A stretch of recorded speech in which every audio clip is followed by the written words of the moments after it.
Essentially what happened before the Big Bang. Right? You have to be careful with the language. So if you define the Big Bang really carefully as the time when the universe was very hot and very dense, and as I said, you can't argue with that because we can see it, because we can look out into the sky.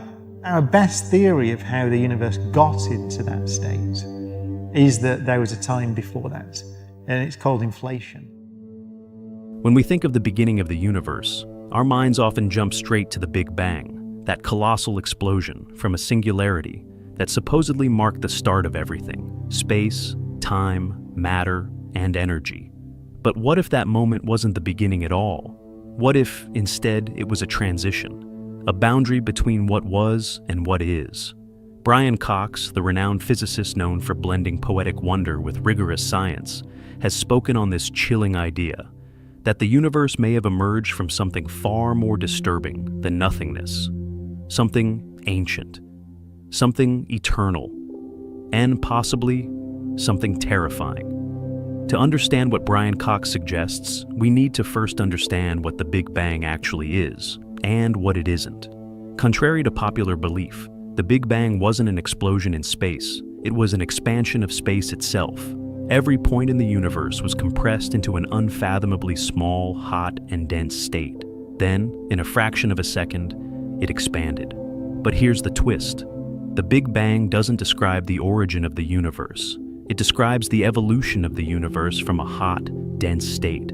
That means the beginning is still a mystery, a blank spot, and that's where things get eerie. Brian Cox often emphasizes that the Big Bang might not be the absolute beginning. Instead, it may be a horizon beyond which we cannot see. But if we dare to speculate, guided by physics rather than fantasy, some unsettling possibilities emerge. One of them is the concept of a cyclic universe, a cosmos that didn't begin with the Big Bang, but has been expanding and contracting in endless cycles of birth and death, a sort of cosmic heartbeat. That would mean our universe could be just the latest version in a potentially infinite sequence, each one crushing down into a singularity only to explode outward again. Now, here's where it gets unsettling. In this model, the conditions before the Big Bang were not empty. They were filled with a decaying, collapsing universe, a ghostly mirror of our own. And if that's the case, everything we are, everything we experience, might be an echo of something that already happened, perhaps countless times before. The laws of physics could be recycled, the constants of nature might remain fixed, but the details, the stars, the galaxies, the civilizations, could be different every time. Or, disturbingly, they might repeat an eerie similarity. But there's another possibility. Brian Cox has referenced the idea of the multiverse, the notion that our universe is just one bubble in a vast cosmic foam of universes. In some versions of this theory, particularly those linked to eternal inflation, universes are constantly being born in a sea of quantum chaos. That means the Big Bang was not the beginning of everything, just the beginning of our universe's local chapter. Before it, a roiling, eternal inflation field, birthing infinite universes, each with their own laws and constants. And what's terrifying about that? It's the realization that there may be no ultimate origin, no singular cause, just an endless fractal of universes spinning off each other forever. In such a reality, meaning itself becomes elusive. Our universe, our lives, might be nothing more than a flicker in a chaotic quantum storm, a cosmic accident with no purpose, no direction, and no end. Even more disturbing are the quantum gravity models that suggest time itself may be emergent. That is, time, as we understand it, didn't exist before the Big Bang. In fact, before might be a meaningless concept. Brian Cox often highlights this strange consequence. If time is a property that began with the Big Bang, then there is no before. Just like there's no place north of the North Pole, there might be no time prior to the Big Bang. But if that's true, where did the Big Bang come from? How did it happen without time to allow it? One idea comes from loop quantum cosmology, a theory that attempts to unify quantum mechanics and general relativity.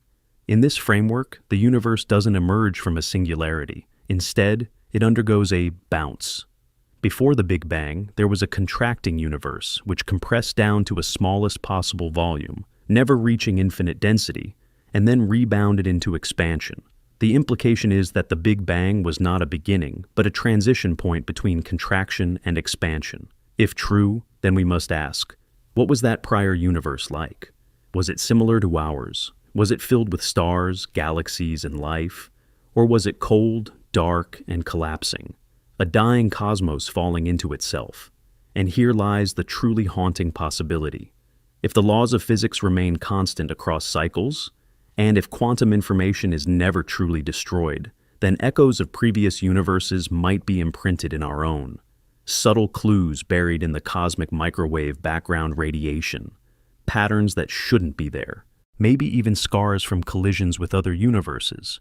In fact, some physicists have claimed to detect circular anomalies in the background radiation, spots where the smoothness of the cosmos is broken. Could these be bruises from a previous existence? The notion that we live in a universe that has died and been reborn countless times isn't just unsettling, it's humbling.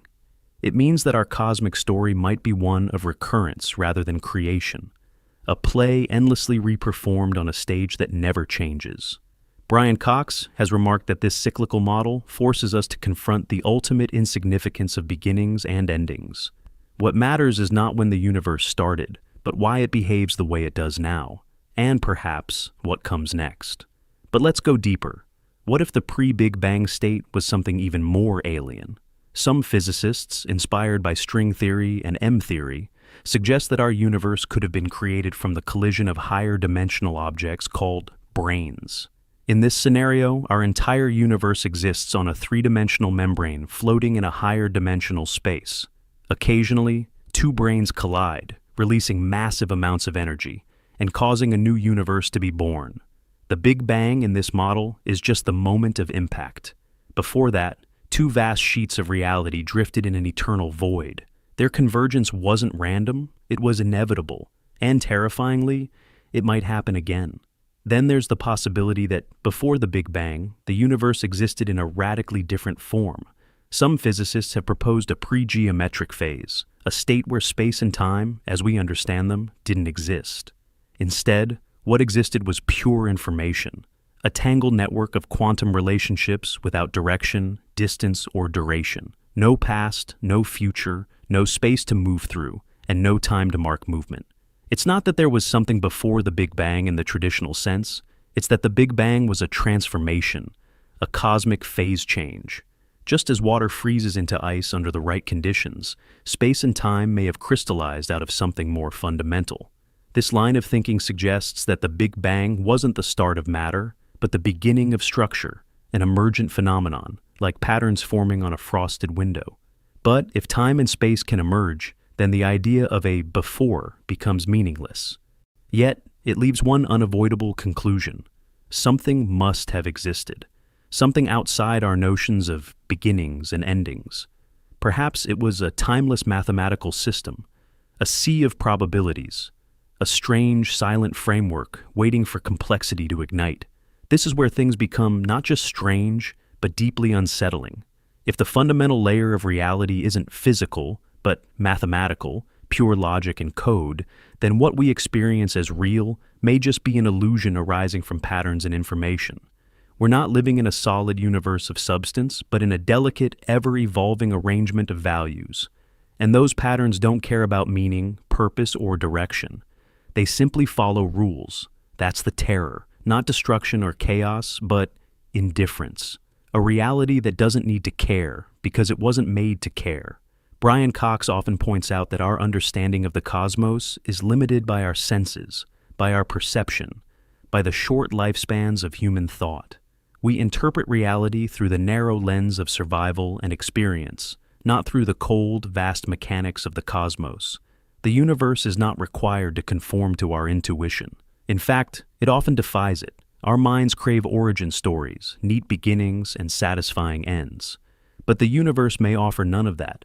Instead, it may offer only endless transformation, a rolling wave of becoming, with no true start and no final finish.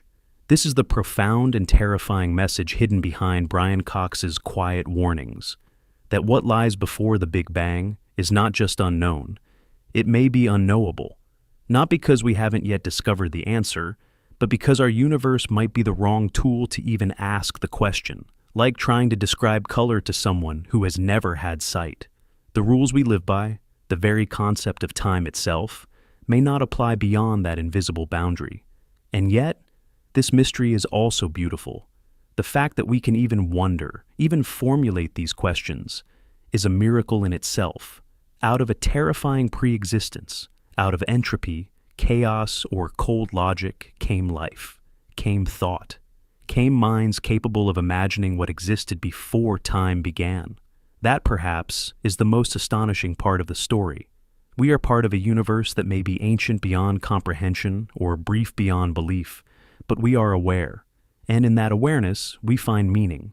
Whether the cosmos before the Big Bang was a dying universe collapsing in on itself, a silent brain sliding through higher dimensions, or a timeless ocean of information and probability, one thing is clear: it's far stranger than we ever imagined, and perhaps far more terrifying. Not because of monsters or violence, but because it reminds us how small we are, how fragile, how fleeting. But maybe that's not a reason to fear. Maybe it's a reason to wonder, to explore, to keep asking. Because every layer we peel back reveals a deeper mystery, and with it, a deeper connection to the cosmos we call home.